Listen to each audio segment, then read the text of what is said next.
Tudo bem, gente? Abra sua Bíblia em Efésios capítulo 4. Efésios capítulo 4.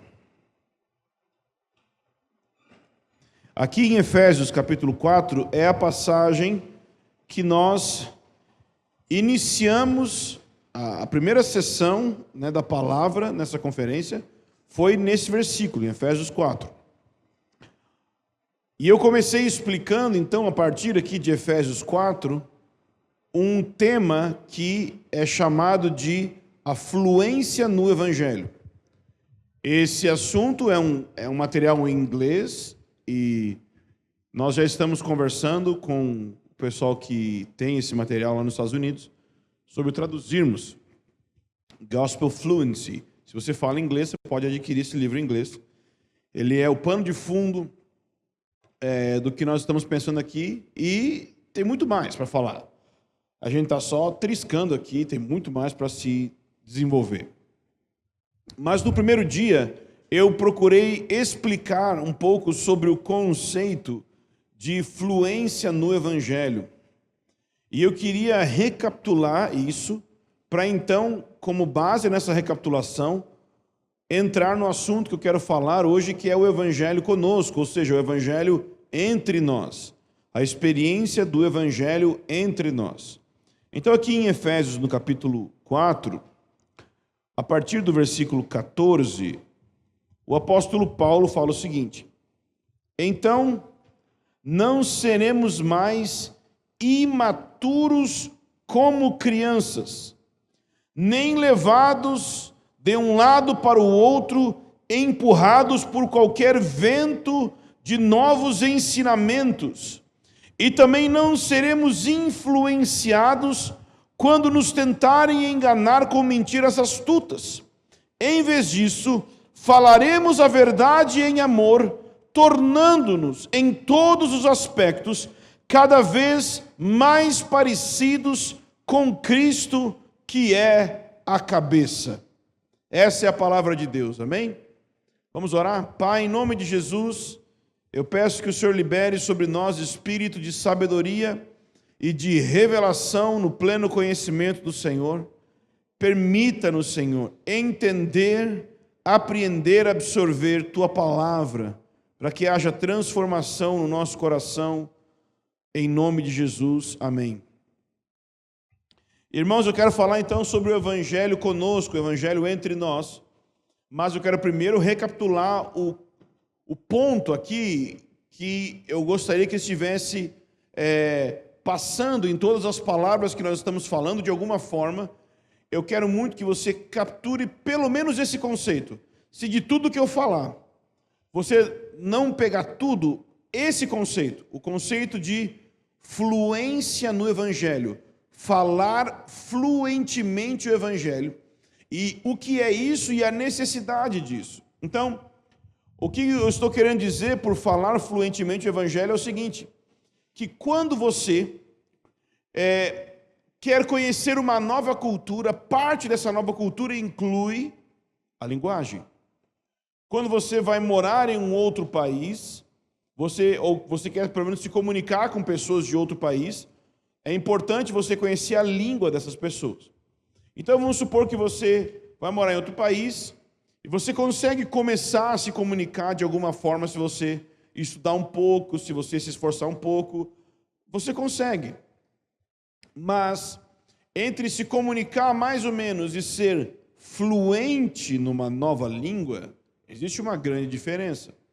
E a diferença é que a fluência em uma nova língua, ela vem quando você começa a pensar de acordo com aquela nova língua. Quando você não fica mais tendo o processo de ter que traduzir na sua mente, palavra por palavra, que você está ouvindo. Então, eu pessoalmente nunca fiz nenhum curso de inglês. Eu nunca estudei assim, minuciosamente para aprender. E eu tive uma necessidade muito grande, por causa da questão de teologia, eu tive uma necessidade muito grande de ler livros que eram em inglês, eu não tinha o que fazer, eu tive que ler mesmo do zero, sem saber nada. E o Arlindo me ajudou muito, a gente fazia as traduções meio em comunhão, assim, ia tentando. e por ler os livros e também ficar assistindo pregação e ouvir música. Essas três coisas: ver pregação, ler livro, ouvir música. Em algum momento eu comecei a captar a lógica do pensamento dos pregadores. Então, de alguma forma, eu comecei a pensar, porque era questão de Bíblia, assunto bíblico, então teve uma certa facilidade por causa disso. Eu comecei a pensar de acordo com aquilo e, de repente, sem eu ver, hoje eu consigo, pelo menos por alguns minutos, ou pelo menos uma hora e meia, eu consigo traduzir uma pregação rapidinho, sem muito esforço.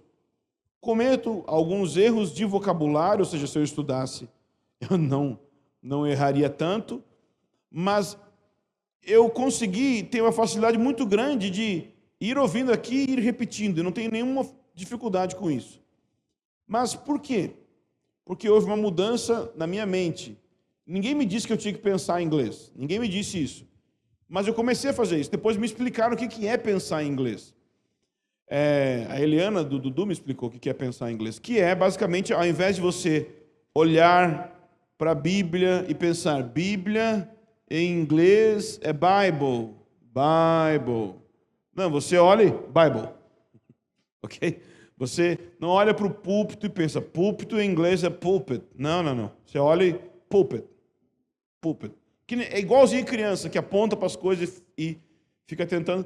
Foi isso que aconteceu. Quando você muda a maneira que você pensa, você também muda, dentro do conceito de linguagem, quando você muda, quando você começa a pensar em inglês, começa a pensar em espanhol, começa a pensar em japonês, começa a pensar em mandarim, começa a pensar em farsi, você vai começar a falar fluentemente. A fluência em uma língua vem por, ou em parte, pensar de acordo com aquela língua e não mais tentar traduzir. Pois bem, o Evangelho, ele funciona mais ou menos assim também. Se nós queremos ter uma linguagem do Evangelho na nossa vida, nós precisamos ter a nossa mente afetada com a realidade do Evangelho. E por isso que o Arlindo trouxe aquela palavra sobre o Evangelho, porque você precisa ter uma compreensão básica do Evangelho como narrativa para a sua vida e poder aplicar essa narrativa nas diversas circunstâncias que você estiver pensando, para que isso molde seu pensamento. E é por isso que o Vitor trouxe uma palavra sobre o Evangelho e nossa vida pessoal, porque conforme nós pegamos essa narrativa e aplicamos na nossa vida, é que nossa mente começa a ser transformada. Mas existe uma outra maneira que, assim, até mesmo falando de linguagem, tem uma maneira que vai te ajudar muito você a aprender sobre uma nova língua. Se você quiser aprender uma nova língua, tem algo que te ajuda demais, que é, se mude para um lugar onde todo mundo só fala aquela língua e se vira. Fica lá, viaja para o país onde todo mundo fala aquela língua e sofra mesmo, porque você se mudar, né? Vamos aqui abrir uma igreja nos Estados Unidos. Eu tenho amigos que têm igreja nos Estados Unidos. E eu acho maravilhoso. Mas é uma igreja onde 50% é brasileiro ilegal e 50% é brasileiro não ilegal. E as pregações são em português. Né? Então, acaba que brasileiro cria muito isso, né? Principalmente ali em região de Orlando e tal, Miami. O brasileiro, ele cria um submundo dele, né? Tipo que nem tem o bairro Liberdade de São Paulo, né? A gente vai criando alguma coisa assim por aí no mundo. Então, é possível você ir morar nos Estados Unidos, por exemplo, nesses lugares, e nunca aprender a língua de fato, porque você vive em um gueto, um núcleo de pessoas que só falam português em outra nação. Se você quer aprender de fato a língua, você tem que mergulhar, você tem que imergir totalmente naquela língua e, inclusive, ser colocado em situações difíceis, ok? Eu nunca viajei para os Estados Unidos, mas por anos eu fiquei falando em inglês com todo mundo e tal, mas quando eu fui para a África do Sul a primeira vez sozinho, foi engraçado, porque ele não tinha opção de dizer assim, Não, tá, esquece, eu não sei direito em inglês. Em português não tinha essa parte, né? De pedir, como é que vocês falam? Assim, né? Pedir pinico. Vocês falam assim? De pedir, sabe? Como é que seu café com leite! Não tinha, né? E foi muito bom. Foi muito bom. Então, a questão é que a imersão em uma cultura de uma nova linguagem, vai afetar você para que você apreenda aquela linguagem nova na sua mente. Você viajar para um outro lugar, isso vai acontecer. Por que eu estou dizendo isso? Porque eu creio que a igreja deveria de ser esse lugar dessa nova linguagem do reino de Deus.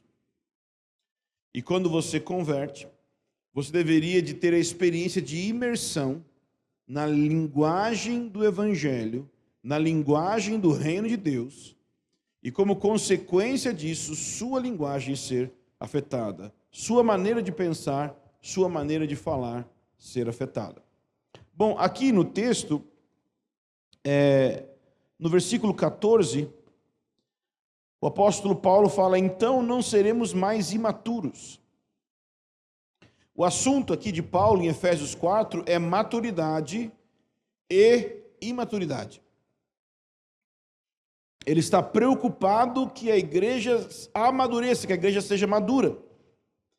Então, não seremos mais imaturos como crianças, nem levados de um lado para o outro, empurrados por qualquer vento de novos ensinamentos. Também não seremos influenciados quando nos tentarem enganar com mentiras astutas. Em vez disso, falaremos a verdade em amor, tornando-nos em todos os aspectos cada vez mais parecidos com Cristo. Então perceba que no versículo 14, ele falou sobre a imaturidade. Nós não seremos mais imaturos, não vamos mais ser levados por todo o vento de doutrina. E agora, no versículo 15, ele fala da maturidade e do caminho para a maturidade. Ele diz: em vez disso, em vez de sermos imaturos, nesse sentido, falaremos a verdade em amor, tornando-nos em todos os aspectos cada vez mais parecidos com Cristo. A versão de Bíblia que eu estou usando é a NVT, é proposital.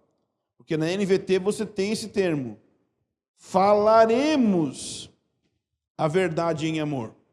Em outras versões, em português, da maioria diz seguindo a verdade em amor.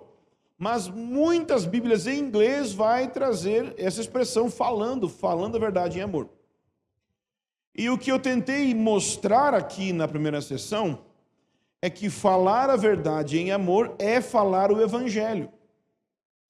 Porque a verdade em amor não é você falar a verdade para a pessoa da maneira mais amorosa possível, ainda que, obviamente, isso é importante, ok? Mas é falar o Evangelho. O versículo 21 vai dar mais contexto para isso, porque ele vai dizer assim: mas não foi isso que vocês aprenderam de Cristo, uma vez que ouviram falar de Jesus e foram ensinados sobre a verdade que vem dele. Essa expressão na NVT aqui, a verdade que vem dele, em outras Bíblias está como a verdade que está em Jesus. Então a verdade em amor e a verdade que está em Jesus são a mesma realidade, são o Evangelho.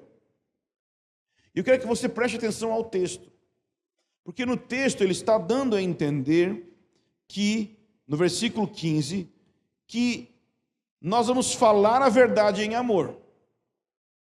Mas depois de falar a verdade em amor, qual é a sentença que vem?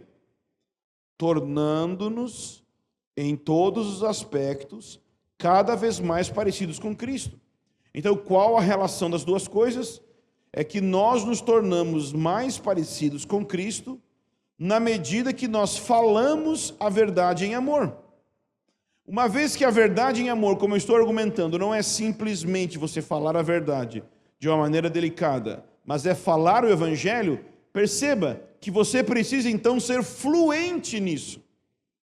Você precisa ser fluente no evangelho, porque na medida que você for fluente no evangelho, você vai conseguir falar o evangelho para todas as áreas da sua vida. Porque o texto vai dizer que nós vamos nos tornar parecidos com Cristo em todos os aspectos. Acho que é isso que pega para alguns de nós. É porque talvez você converteu. Você largou das drogas. Você abandonou o bailão. Você deixou as coisas ruins. Você abandonou o funk, abraçou a música clássica. Legal. Você não é mais matador, traficante, mentiroso, prostituta, entregue à devassidão. Nossa, que bom. Mas só que depois que a gente larga aquelas coisas grandes da vida, faz grandes renúncias do passado, começa agora, quando você se torna uma pessoa mais normal, você começa a perceber que tem outras áreas que parecem ser mais difíceis de tratar do que essas áreas grandes.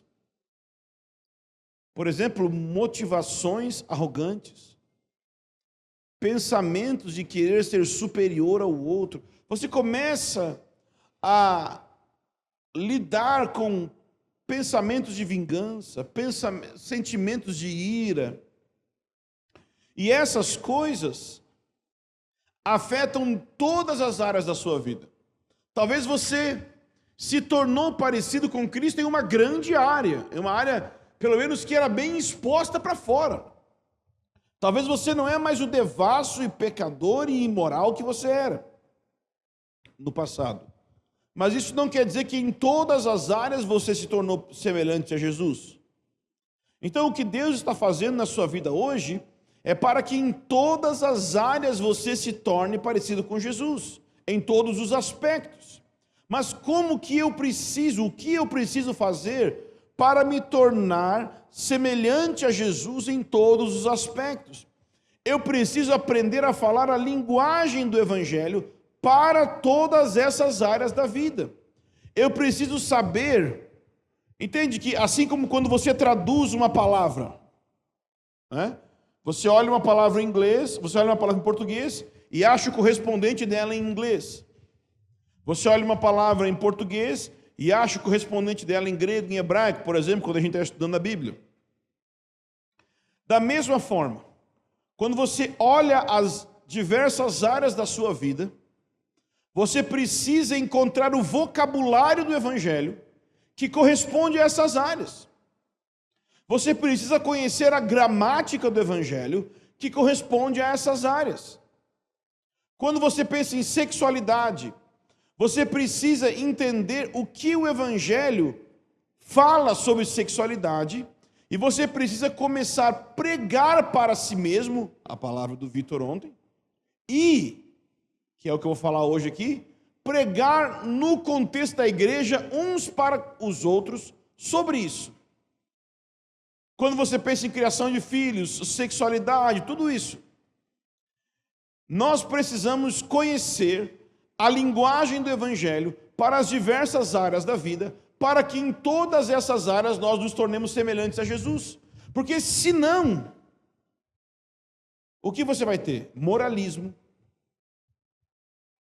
ou moralismo terapêutico, por melhor dizer. Ou seja, moralismo terapêutico é meio que eu tenho que ser uma pessoa correta, arranja os dentes aí, tenta não pecar, e ao mesmo tempo achar, terapêutico, pensar que a fonte dos teus problemas é que você teve um passado muito ruim, que seu pai e sua mãe não te amaram, e você fica aí o resto da vida tentando acreditar que você é amado de alguma forma. Mas, quando nós temos contato com o Evangelho não fala de moralismo, o Evangelho fala de arrependimento. E o Evangelho não é terapêutico, o Evangelho é um furacão de amor. Ele vai varrer com o teu passado, que você não foi amado, o teu passado de abusos e tristezas. O fogo do Evangelho, eu fico imaginando que o fogo do amor de Deus é tipo os poderes da WandaVision, sabe? É aquela coisa vermelha assim, que vai passando assim, vai queimando, sabe? Eu achava que a Jean Grey era forte até conhecer a WandaVision, não, né? A Feiticeira Escarlate, a Wanda Maximoff. WandaVision é o nome da série. Né? Aquela coisa vermelha, aquele fogo que queima com todo o seu passado. Esse é o Evangelho. Esse é o Evangelho. Não é uma terapia. É um fogo de amor intenso por você. Deus te ama muito. E isso é verdade. Mas você precisa entender em cada uma das áreas a linguagem do Evangelho sobre essas áreas. Então, se nós como igreja vamos de fato dar um passo nessa direção de sermos uma comunidade que é fluente no Evangelho, e nós precisamos descobrir como fazer isso. E eu quero aqui hoje encerrar essa conferência dando passos bem práticos para você saber como se tornar uma pessoa fluente no Evangelho, tanto para você mesmo quanto para os seus irmãos e amigos, ok? Então a primeira coisa que eu quero falar com você é a respeito da ceia, a reunião da ceia. Porque eu creio que a reunião da ceia, ela é uma das melhores maneiras de ensinar você a respeito da fluência no Evangelho. Nessa comunidade aqui, explicar para quem está nos ouvindo, nessa comunidade nós não temos a ceia em público. Nós não fazemos a ceia no domingo aqui no salão. Por quê? Porque nós não queremos, em primeiro lugar, constranger quem não é cristão. E dizer assim, não, fica aí, fica sentado e fica vendo a gente fazer a ceia e tal. A gente não quer isso. Mas o motivo maior não é esse. O motivo maior é que Jesus, ele viveu a experiência da ceia em uma mesa com 12 discípulos. E aí a gente tem muita vontade de imitar Jesus, sabe? E para a gente parece ser muito bíblico você sentar à mesa com pessoas e ter uma refeição real, e não, porque geralmente a ceia, no contexto evangélico, ela é uma refeição simbólica, né, com um significado substancial, né?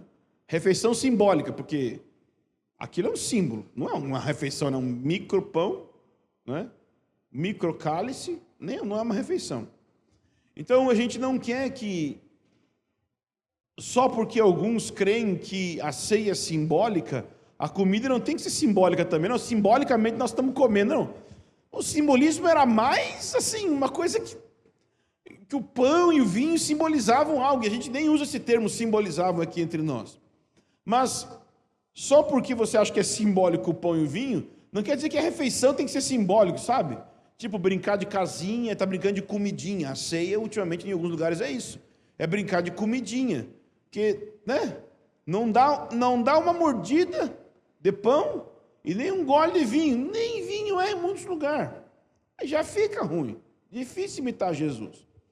Então, nós fazemos a ceia sentados à mesa todas as semanas, quando nós nos encontramos, e não uma vez por mês, muito menos no segundo domingo do mês, Alguém aqui já foi de igreja que fazia ceia só no segundo domingo do mês? Levanta a mão.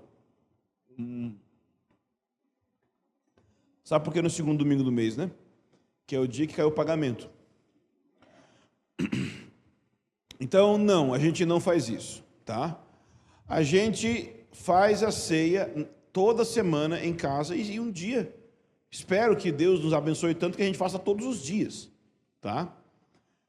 E na ceia, em casa, sentado à mesa com os irmãos, eu creio que essa é uma das melhores maneiras de Deus nos ensinar a nos tornar uma comunidade fluente no Evangelho. Então, se você tem um esboço aí, esse é o ponto número 1. A refeição ligada à memória.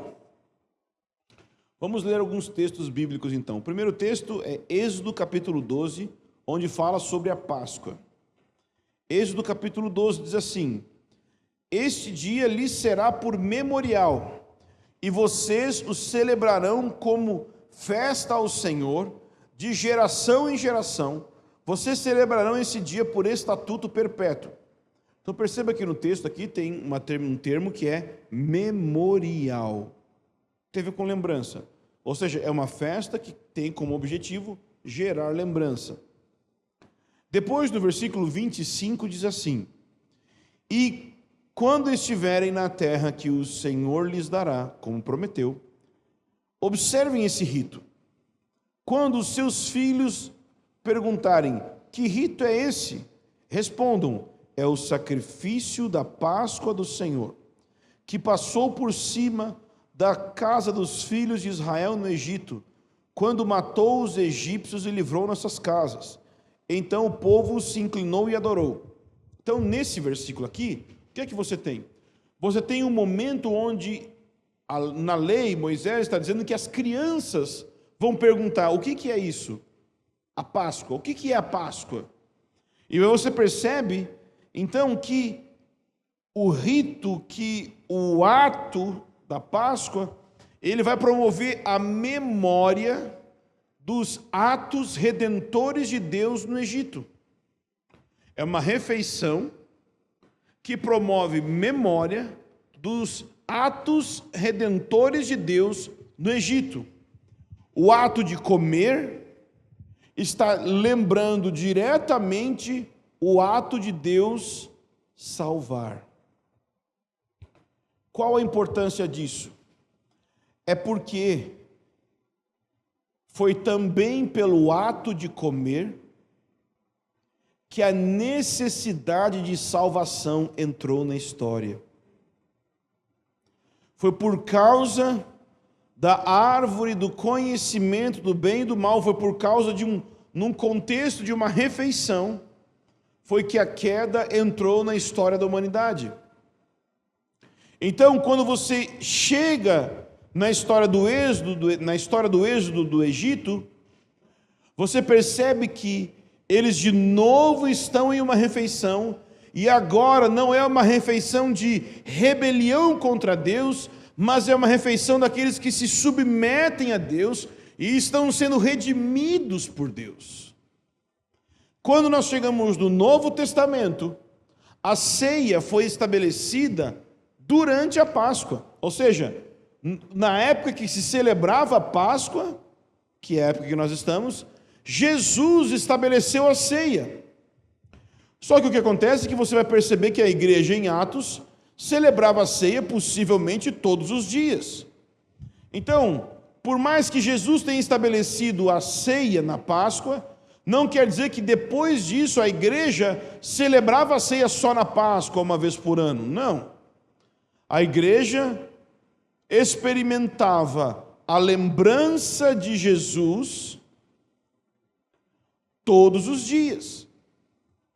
1 Coríntios 11, 25, falando sobre a ceia, Paulo diz: porque todas as vezes que comerem esse pão e beberem esse cálice, vocês anunciam a morte do Senhor até que Ele venha. Então, todas as vezes que a igreja come o pão e bebe o cálice, ela anuncia algo no passado, ela lembra de algo do passado, e ela proclama uma esperança futura. Ela anuncia a morte do Senhor até que Ele venha. E aqui você tem o centro do que a gente tem que se preocupar. O centro do que é o Evangelho. É o quê? A primeira e a segunda vinda de Cristo. A morte do Senhor até que Ele venha. O que acontece aqui então? Na ceia, nós lembramos, assim como o povo na libertação do Egito celebrava a Páscoa, lembrando dos atos redentores de Deus ao libertar eles do Egito, nós, quando comemos a Páscoa, lembramos daquilo que aconteceu no passado, dos atos redentores de Deus, não agora somente no Egito, mas em Cristo e na cruz. Nós lembramos da obra de Cristo, da obra da cruz. E ao mesmo tempo, nós fazemos isso até que Ele venha. Ora, pense comigo, por que tem essa frase, até que Ele venha? Porque quando Jesus voltar, vai ser necessário ter uma igreja que está pronta para o seu retorno. Se nós pensarmos da perspectiva do casamento, Jesus volta como um noivo, mas Ele volta para a noiva que está pronta. Qual é a relação entre anunciais a morte do Senhor até que Ele venha? É que essa experiência da ceia é uma das chaves para estar pronto até que Ele venha, ou seja, até que Ele venha, nós devemos ter muitas experiências de lembrar da sua morte, porque no ato de lembrarmos da sua morte, somos transformados para sermos e estarmos prontos para que Ele venha. A maneira que nós vamos ficar prontos para a segunda vinda é sendo afetados pelo poder da primeira vinda. Entende? Por que Jesus morreu na cruz? Não foi simplesmente a perdoar pecados de um povaréu aleatório. Jesus derramou o seu sangue na cruz para comprar uma noiva. Ele sabia o RG de cada um. Ele sabia o CEP de cada um. E nem tinha inventado o CEP e RG. Ele sabia de cada um. Jesus sabe seu número de telefone. Ou seja, Ele não morreu por um povaréu. Ele morreu por você. Ele morreu especificamente por você. E esse sangue derramado por você, pense comigo, Deus é eterno, amém? Isso significa que o tempo não afeta as suas obras.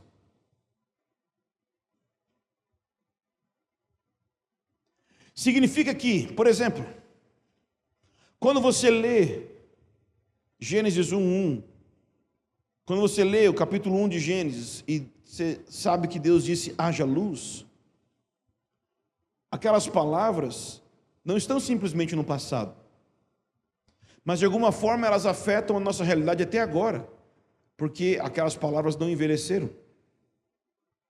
Então, da mesma forma, o sangue de Jesus não secou numa madeira, desapareceu na terra. De alguma forma esse sangue continua fresco hoje para perdoar pecados, libertar pessoas e levantar uma igreja gloriosa, porque Ele, Jesus, é o Cordeiro eterno, Ele é o Filho eterno. Ele é aquele que foi sacrificado desde a fundação do mundo. Seu sangue foi conhecido desde a fundação do mundo. Ou seja, existe um elemento de eternidade nesse sangue. Ele consumou isso no tempo e espaço, na história, mas o coração de Deus sempre foi o coração de um Deus crucificado. Sempre foi um coração de um Deus que atuou com piedade, misericórdia, compaixão, paciência em relação à sua vida. Então, vai dar certo. Um sangue foi derramado na primeira vinda para ter uma igreja que ama tanto a Jesus que ela está disposta a derramar o seu sangue na segunda vinda também. A chave para uma igreja mártir no fim dos tempos é uma igreja que vai descobrir que foi muito amada, que foi muito reconciliada, que tem Jesus como sua fonte. Ou seja, então, o poder que Deus liberou na primeira vinda é um poder para preparar uma noiva para a segunda vinda. Amém? Mas como que nós conectamos aquilo que aconteceu lá atrás, muitos anos atrás? Como que nós conectamos isso com hoje? Como que você pode pegar o sangue de Jesus, que lá atrás, há muitos anos atrás, foi vertido, e aplicar ele na sua vida hoje? A palavra-chave para isso é fé na palavra de Deus. A palavra de Deus é eterna e ela carrega a realidade do poder e da presença de Deus. E todas as vezes que um filho de Deus confia na palavra, o poder da palavra age, se move em relação a esse filho de Deus. Quando você ouviu o Evangelho pela primeira vez, o poder do Evangelho te afetou de tal forma que você foi salvo. Só que não é só na primeira vez que você ouviu o Evangelho que era necessário ouvir a palavra. Você precisa ouvir o Evangelho para sempre. Porque cada vez que você ouve o Evangelho, mais a sua vida é transformada. Assim como sua vida foi convertida por ouvir o Evangelho na primeira vez, sua vida vai ser santificada por continuar ouvindo o Evangelho vez após vez. Ou seja, você precisa todos os dias ouvir o Evangelho. Você precisa todos os dias pregar o Evangelho para você mesmo. Sua mente está diária e constantemente pregando uma mensagem para o seu cérebro, pregando uma mensagem para o seu coração. Sua mente está constantemente pregando. Existe uma voz falando na sua cabeça o dia inteiro e é você mesmo. Você é o maior pregador, você é o maior digital influencer do seu cérebro. Você é quem mais influencia a sua própria vida. Portanto, você deveria de se tornar um evangelista. Você deveria de pregar o Evangelho para a sua vida. Você deveria de pregar a graça, o arrependimento, perdão de pecados para você mesmo para sempre. Porque quando você faz isso, seu coração é transformado.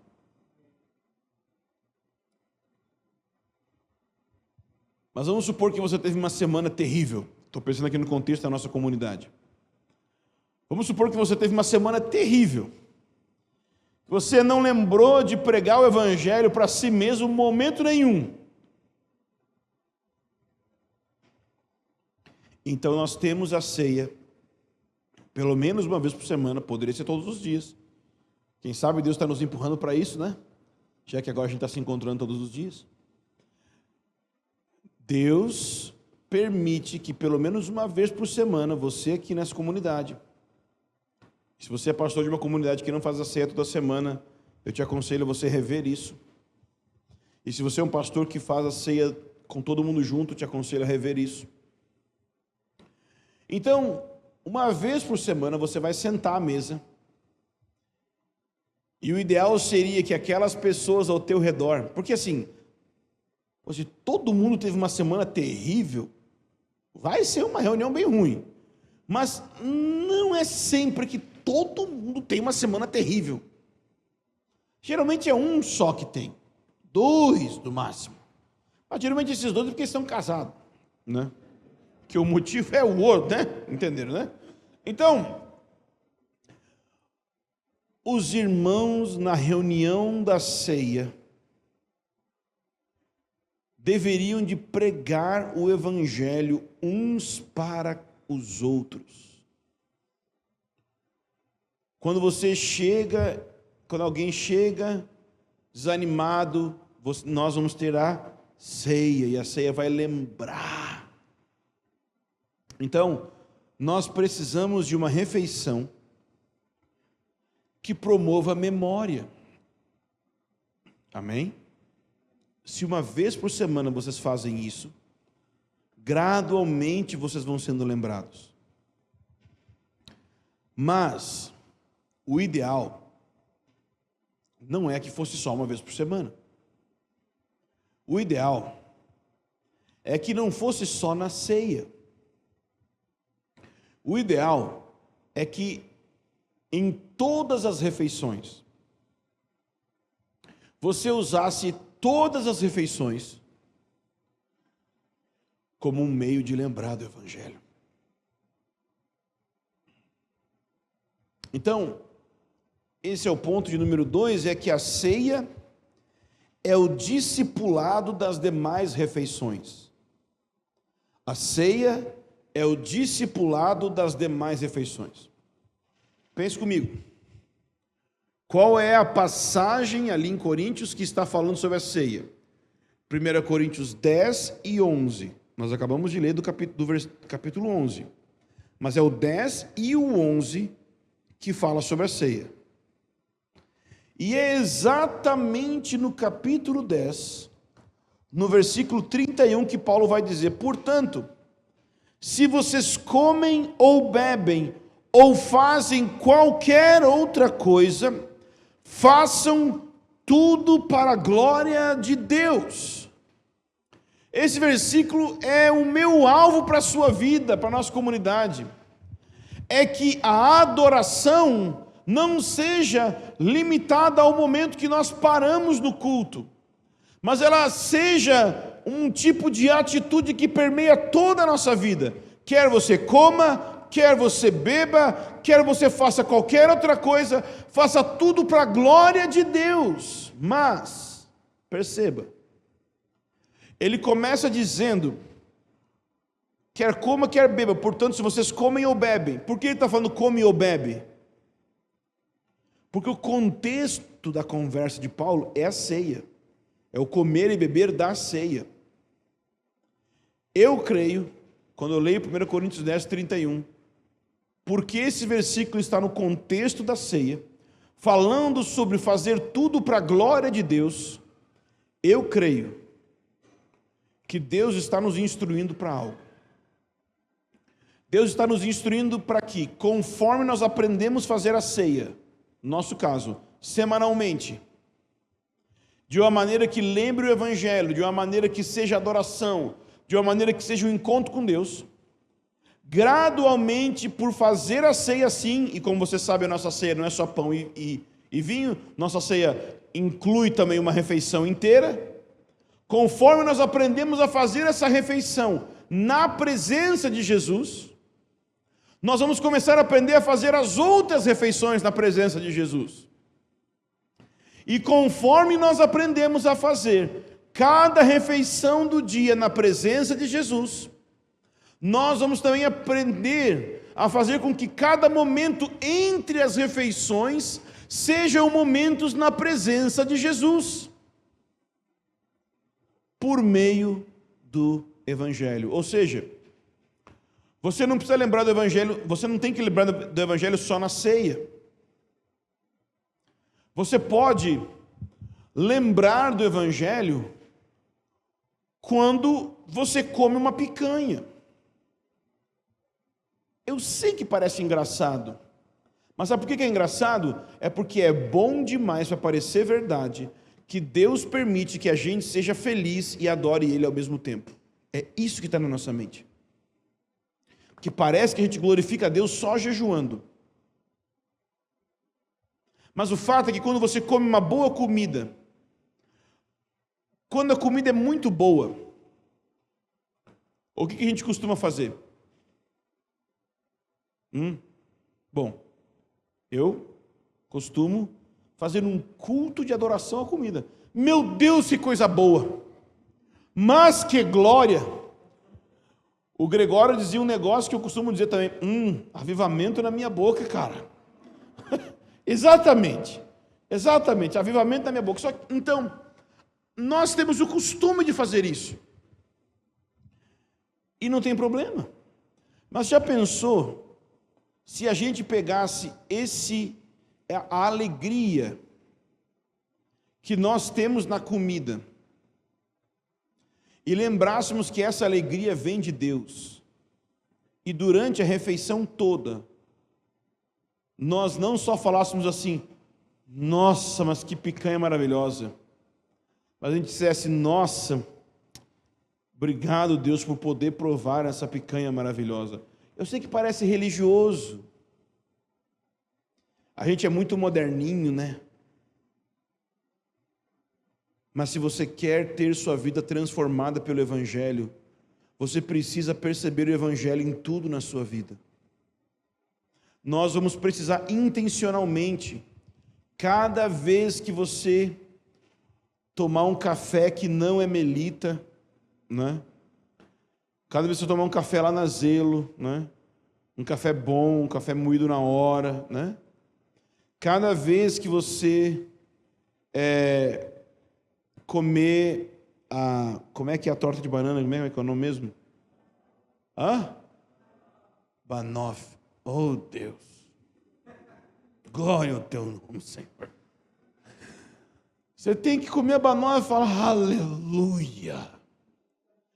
Hoje tinha tanta sobremesa no almoço nosso lá que foi assim, eu precisava de uma orquestra para manifestar todo o louvor que eu queria dar a Deus por cada doce manifesto ali, sabe?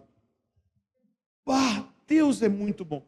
E aí tem um negócio, o doce é gostoso, mas além de gostoso, mas não é só doce, comida em geral, mas além de gostosa, a comida pode ser também bela. Às vezes você olha uma comida e você fala: coisa linda, gente, né? Então, por que você não pode louvar a Deus pela beleza? Que comida bonita. Entende? E não quer dizer que você vai fazer isso só quando a comida for um banquete, mas banquetes são bons para despertar isso. E o cheiro? Por que você não louva a Deus? Ou seja, Deus te deu 5 sentidos, para que os seus 5 sentidos sejam um meio de adorá-lo. E a textura e a diferença de cada alimento. E assim, gente, eu sou uma pessoa que ama muito textura. Eu louvei a Deus quando eu comprei umas meias esses dias. Quem gosta de meia gostosinha assim no pé, fica gostoso assim. Eu gosto, é coisa boa. Eu comprei umas meias que eu gosto de coisa bem maciazinha, que os fios foram banhados no leite. Eu pensei: que frescura, quando eu botei no pé aleluia, é verdade. Estou sentindo o cheiro da vaca aqui, rapaz. Né? Quando você bota uma camiseta do ortodoxa, não é bom, né? Que o tecido ele é muito bom, parece que te abraça. Essa é outra loja que fala isso. Por que você, ao invés de só elogiar a coisa em si, por que você não faz desse momento uma chave para lembrar de Deus e do Evangelho? Você seria muito mais feliz, muito mais fluente no Evangelho. Em terceiro ponto, Jesus é o melhor.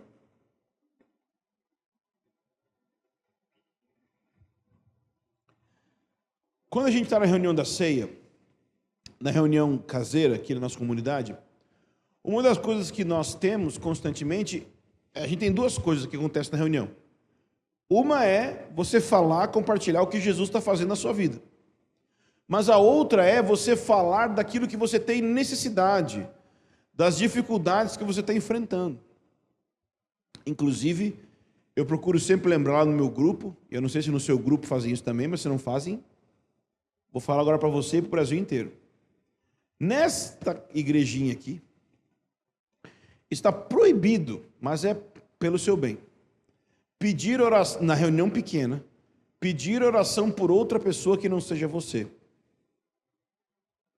Tem momentos a gente pedir oração pelos outros. Tem reunião de oração, tem um monte de coisa.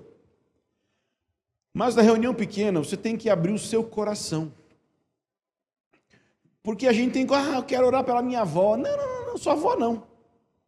Eu posso orar por você que está com um problema com a sua avó.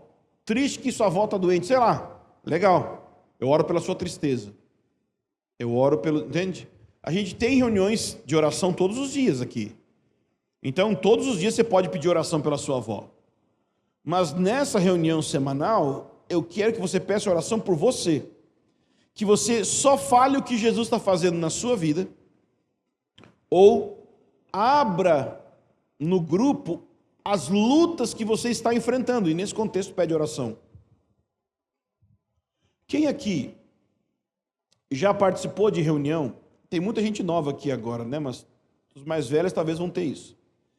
Quem aqui já participou de reunião que as paredes ficaram pretas na hora da reunião?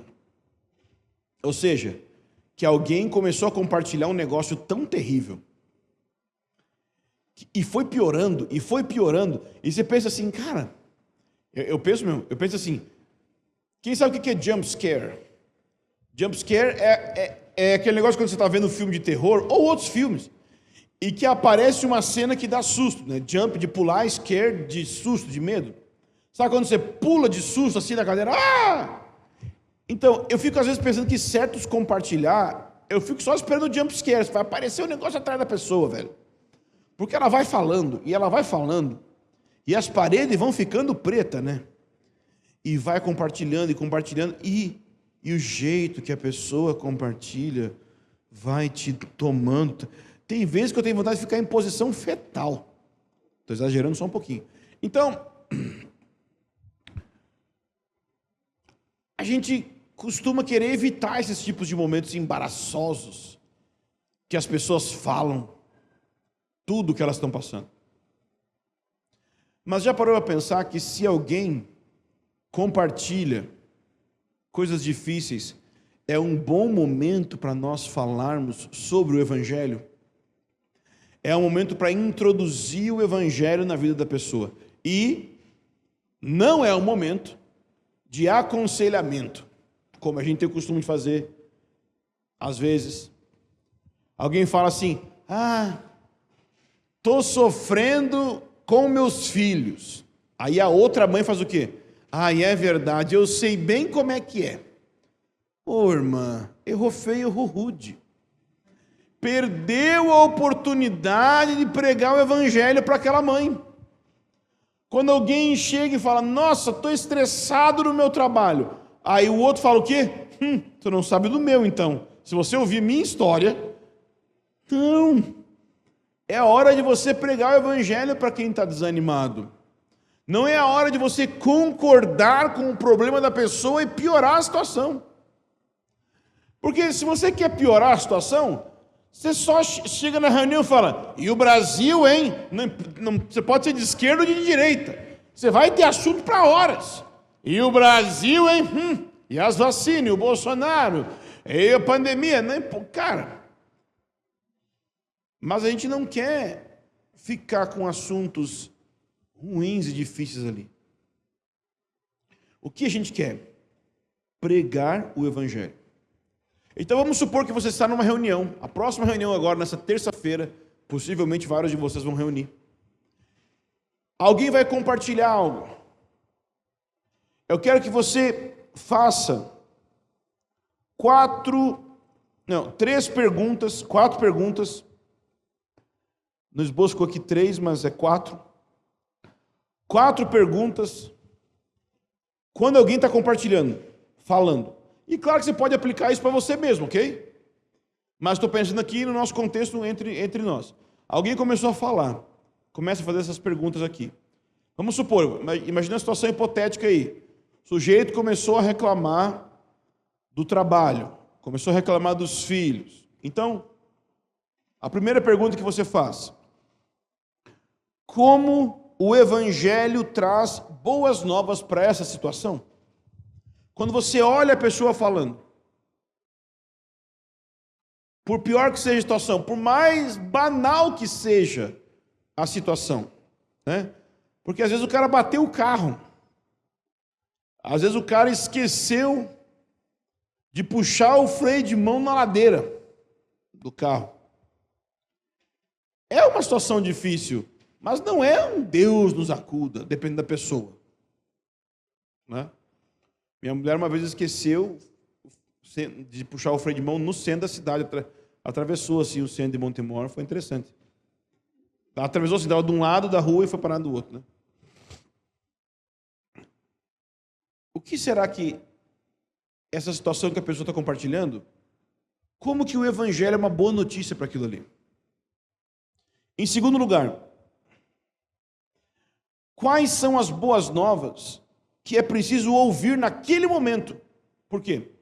Porque isso significa assim, o evangelho é uma boa nova de maneira geral, mas quando a pessoa compartilha a vida dela, existem áreas específicas que precisa aplicar. Então, como que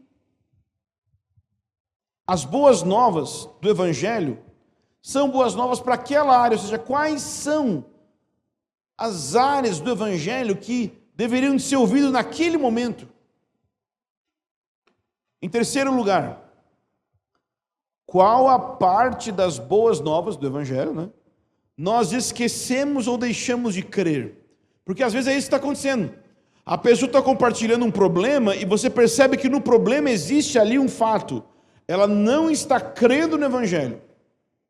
Ou ela esqueceu de uma parte do evangelho. Então sua função é lembrar daquela parte do evangelho para ela, não é concordar com o problema. E em quarto lugar, como que Jesus é melhor do que temos ou do que queremos? Porque quando você lê, isso é um pensamento que vem, nasce a partir do ensino do Tim Keller. Pense em Adão. Nós temos o ensino bíblico que Jesus, ele é melhor que Adão. Nós temos o ensino bíblico em Hebreus que Jesus é o melhor sacrifício. Então, no Evangelho, você percebe que existe esse ensino da superioridade de Jesus. Jesus é melhor que todos. Jesus é melhor que tudo. E eu sei que de maneira religiosa a gente concorda. Mas a questão é que você pode discipular pessoas e ser discipulado se você crer nisso de verdade, se isso não for só uma teoria. Então, primeiro exemplo, um chefe. Jesus é o melhor chefe que existe, é o melhor patrão que existe. Então, se você estiver numa reunião e alguém começa a compartilhar como que o emprego dela é difícil, como que o chefe dela oprime ela, como que o chefe dela não reconhece ela, você faz as 3 perguntas iniciais. Como que o evangelho traz boas notícias para ela? Quais são as boas novas, especificamente falando, que ela precisa ouvir naquela hora? Qual parte do evangelho talvez ela está esquecendo e precisa crer? Mas no fim das contas, você precisa mostrar que ela tem um chefe muito melhor. Parece bobinho, mas é o que Paulo fala nas epístolas. Ele vai dizer para o escravo trabalhar de maneira correta, porque Cristo é o chefe dele. Ou seja, você não tem mais simplesmente aquele patrão, seu patrão é Cristo. E você trabalha para Cristo e toda recompensa e reconhecimento que a pessoa precisa, ela vai receber de Cristo. Então entende que alguém aqui já sofreu com seu chefe? Levanta a mão. Alguém já sofreu com patrão, alguma coisa assim? Já sofreu, ok. Então, eu sei que existem injustiças. E certamente no tempo de Paulo existiam injustiças. Mas eu quero que você raciocine comigo. E se por acaso sua mente estivesse tão avivada, seu coração estivesse tão avivado, no momento que você enfrentava lutas com seu chefe, que você tivesse clareza de que Jesus era teu patrão e não aquela pessoa que te maltratava. Será que você teria tido uma experiência de santificação e transformação do seu caráter muito maior? Certamente. Então, quando alguém na igreja caseira, alguém no discipulado, começar a compartilhar, por exemplo, sobre o seu trabalho, ajude essa pessoa a entender que Jesus é o chefe dela. Uma outra área são os filhos. Criação de filhos é um assunto com tanta criança nascendo aqui nessa igreja. Criação de filhos é um assunto que vai estar muito em voga pelos próximos anos. Irmãos, quando você tem filho, existe um problema muito grande que a gente enfrenta. Eu coloquei aqui no esboço. É que nós buscamos a redenção da nossa infância, tentando fazer com que nossos filhos tenham uma infância perfeita. Ou seja, nós olhamos para tudo que deu errado na nossa infância e nós queremos redimir aquela criança lá do passado, no caso você quer santificar aquela criança por meio de fazer com que o seu filho não seja como aquela criança, não sofra como aquela criança, mas tenha a melhor infância possível, ou mais santa, ou mais moral, ou mais correta possível. Ou seja, você está buscando a redenção, ou a justificação, ou a salvação, por meio de criação de filhos. Como que eu sei disso? Porque na hora que dá errado, na hora que seu filho não se comporta como você gostaria, na hora que o filho de alguém que você conhece não se comporta como essa pessoa espera, o nível de frustração que as pessoas provam mostram que existe algum problema ali, para além de simples criação de filhos e desentendimento entre pai e filho. Estão colocando sobre a criança uma expectativa subjetiva de redenção, uma expectativa velada, não explicada, de redimir a minha vida. Deixa eu colocar de outra maneira. Existe uma expectativa velada de empreender, de receber valor para mim mesmo por meio de ter filhos bem criados. Nós queremos receber no coração um tipo de orgulho, mas não aquele orgulho pecaminoso, aquele orgulho de encher o peito, assim, sabe aquele orgulho de ser brasileiro, orgulho de que seu time venceu, esses orgulhos que são positivos. A gente quer ter esse orgulho dos filhos.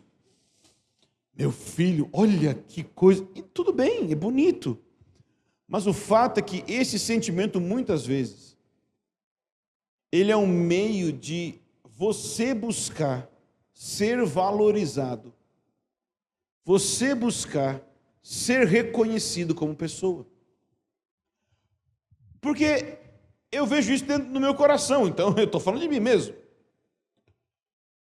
Eu vejo que o que me preocupa quando meus filhos não se comportam diante das outras pessoas, não é que está errado eles não se comportarem. É o que vão dizer de mim, que não estou criando esse menino direito. Então a conversa aí não é sobre criação de filhos e educação. A conversa é sobre minha imagem. Ou seja, você está depreciando minha imagem e não se comportando. Isso, no fim das contas, significa: meu valor vem disso. Seu filho se tornou seu salvador, porque ele te salva de uma vida sem valor. Mas existe um filho melhor, o filho. Você precisa entender que o seu filho é pecador. E existe um filho muito melhor que o seu filho. E seus olhos precisam ser preenchidos pelo valor que há no Filho unigênito, no Deus Filho, Não só isso. Seus filhos precisam saber que eles são pecadores e que só existe um filho perfeito. Sim, porque talvez existam pessoas aqui que não são pais, mas eram esse filho que os pais tinham a expectativa de redimir uma infância deturpada por meio de uma criação moralmente correta para você. Ou, pelo menos, diferente da criação que tiveram dos pais, seja lá o estilo que foi a criação. Talvez os seus pais colocaram um peso sobre você de ser um filho perfeito. E hoje, o Evangelho te ensina que só existe um filho perfeito. E sua perfeição está no filho e não em você ser um filho perfeito. Você não é e nunca vai ser um filho perfeito para os seus pais. Mas Deus Pai enviou o Filho perfeito para que você olhe para Ele. E olhando para Ele, você receba a justiça de tudo aquilo que você não é. Cristo, o Senhor Jesus, foi Filho para substituir não só alguns pecados seus, mas substituir você até mesmo como filho.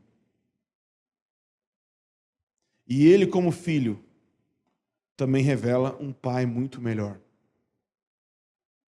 Talvez você não teve um bom pai, uma boa mãe, ou talvez você é atormentado por não ser e não ter sido bom pai, boa mãe, ou não ser agora.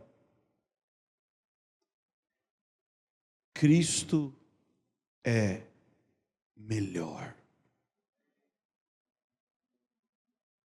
Mesmo que você não consiga ser um melhor filho, mesmo que você não consiga ser um melhor pai, não desista.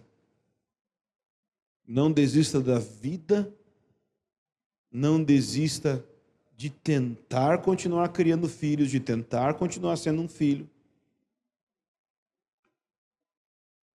Porque o nosso valor vem do valor que Cristo conquistou. E não do valor daquilo que nós fazemos. Toda a nossa vida deve ser não pelas obras, mas pela graça. Não só a salvação de um dia, lá no dia que você foi batizado, mas tudo.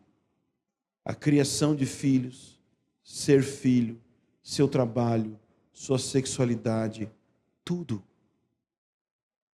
E eu quero que você pense agora em algo. Os músicos podem vir aqui. Quero que você pense em algo.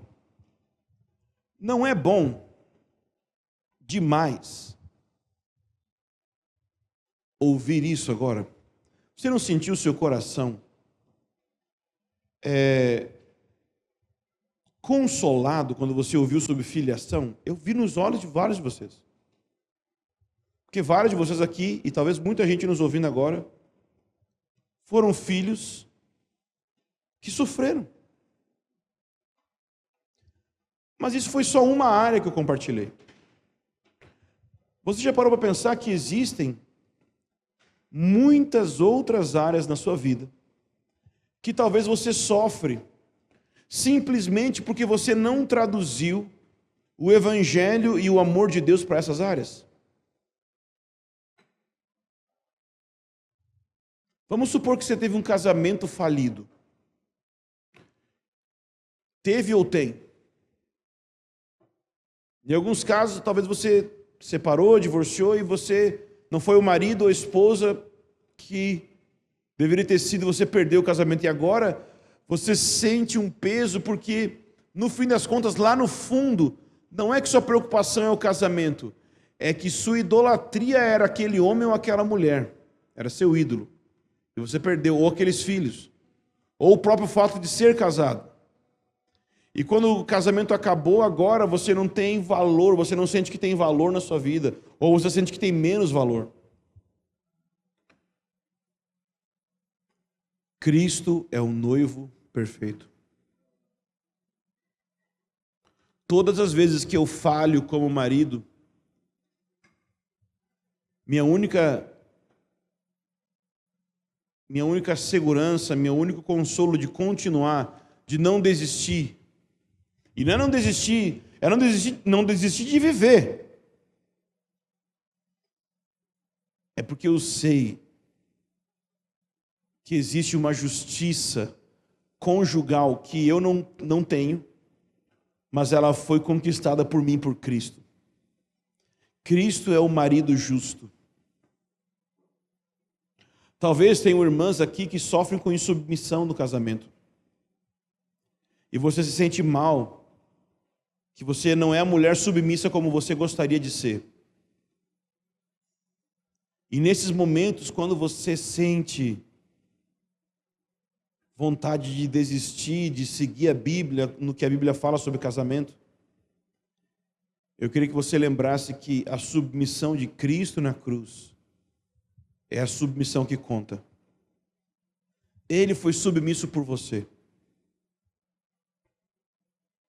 Você tem contabilizado, isso é que é justificação. Você tem contabilizado na sua conta espiritual que você é uma mulher muito submissa. Por mais que na prática muitas vezes você não seja. Mas eu não quero que sua falha em ser uma mulher submissa faça com que sua alma sofra tanto a ponto de você parar de buscar ser uma mulher assim. Porque é isso que acontece. Você tenta e não consegue, falha, e você tem ainda um marido pecador, que agrava mais ainda. Você tenta e não consegue. E aí quando não consegue, você pensa, eu vou desistir desse negócio de ser mulher do jeito que a Bíblia fala.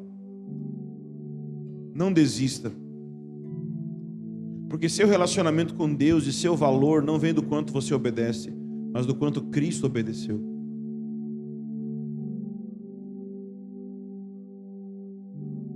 Não é bom ouvir isso? Isso é o Evangelho aplicado nas coisas simples da vida. E nós podemos fazer isso em tudo.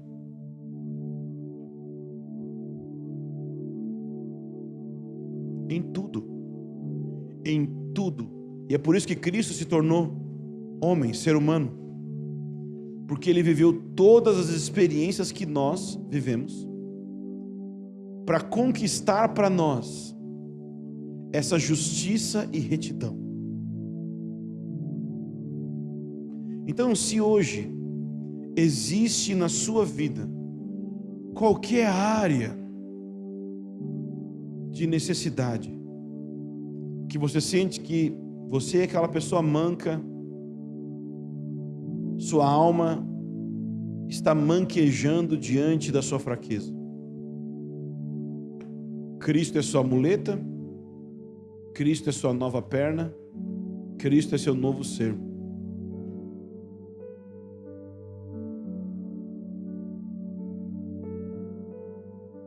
Vamos, a partir de hoje, cada vez que você ouvir um irmão reclamando, ou triste, ou qualquer coisa assim, vamos lembrar uns aos outros do Evangelho. Isso vai fazer com que eu e você, gradualmente, nos tornemos pessoas mais parecidas com Jesus. Porque é por meio do Evangelho que nós vamos ser discipulados pelo Espírito Santo.